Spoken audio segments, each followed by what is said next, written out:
can see, napakalaki ng backyard. Ayan.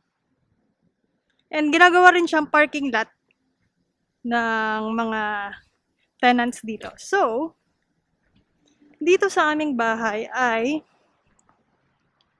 merong dalawang pinto sa first floor. And then, 2-story house siya. And dalawang separate entrance for the tenant. So, meaning merong dalawang separate units sa first floor. And dito kami. Dito sa side na to. And then, meron din sa taas na tenant na meron din siyang separate entrance dito sa side. Ayan. Yan ang kanyang separate entrance. So, yeah. Dito tayo. Let's have a tour.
Bagong bahay namin.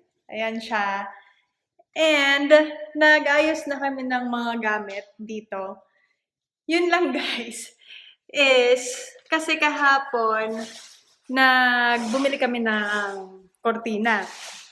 And then, kinabit na namin ngayon. Pero yun pala, hindi namin napansin is, hindi pala pantay yung kortinang nabili namin. Merong short, merong long. Hindi namin napansin. Long pala yung isa. Yun, mali yung nabili namin.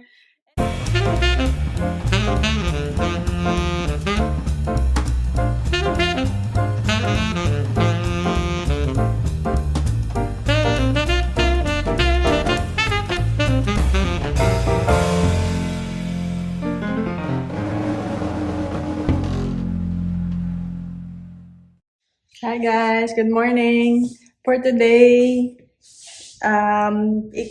second day namin dito sa bahay. Kakalipat lang namin kahapon. And first night namin kagabi. So, we're really grateful na nakalipat na kami.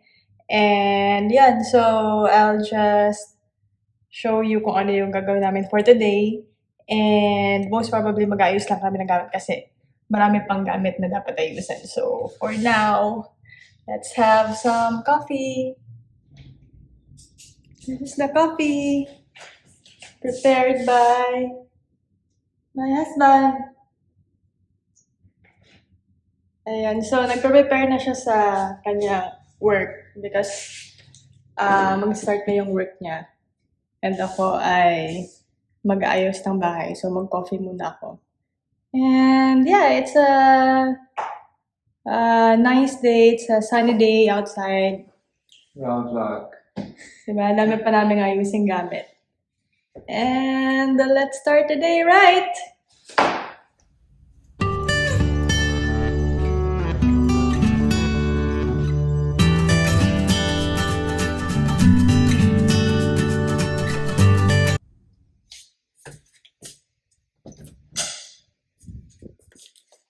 So yun guys, ito muna tayo sa room. And yeah, currently dito kami natutulog. As you can see, it's just a mattress and then comforter. And ito yung nakakatawang kortina namin na namali kami ng bili. Magkaiba pala siya ng measurement. Ipapakita lang ako sa inyo kung paano namin ginawa itong kortina namin dito sa master bedroom. It's funny kasi wala pa kaming like pang drill ng mga or pambutas ng sa kortina para ikabit yung mga poles. So, temporarily, ganito yung ginawa namin. I'll show you. Ayan guys. Pinabitan muna namin yan. Temporary na para siyang hook na merong double-sided. And then, bumili kami ng pole sa Dollarama. Which is mura lang naman. Nagustuhan ko rin dito sa bahay. Napakarami niyang outlets. Guys, lahat ng sulok meron. As in, meron din doon. Ayan, meron doon, and meron pa dito. Napakarami, like lahat ng kwarto merong ganyan. Na 1, 2, 3, 4, 5. And ito pala guys, ito yung heater. Lalo na ngayon na winter, kailangan talaga yan. And lahat ng kwarto dito sa bahay may ganyan. And also sa CR din, merong ganyan. And dapat hindi siya mabasa. Kaya careful lang kami na hindi namin mabasa to. Dito naman tayo sa toilet. So, currently, ayan, naglagay na rin ako ng mga gamit dyan. And then, dito, ayan, nilagay ko na ibang mga gamit. Ayan, dyan. Ayun. So, yun ang situation sa ating toilet. Ito guys, na ref namin, ang kanyang brand ay Frigidaire. O, diba? Kala ko, term lang to ng mga, nung parents ko sa ref. Brand pala siya. Ito rin na dishwasher Frigidaire, ang kanyang brand. So, nung ni-research ko, ano pala siya? Swedish na brand. O, diba? Social. Hi guys! So, yung rent pala dito sa bahay ay 1,850 Canadian dollars. Kasama na doon yung electricity, water, yung heat, and also yung internet kasama na siya.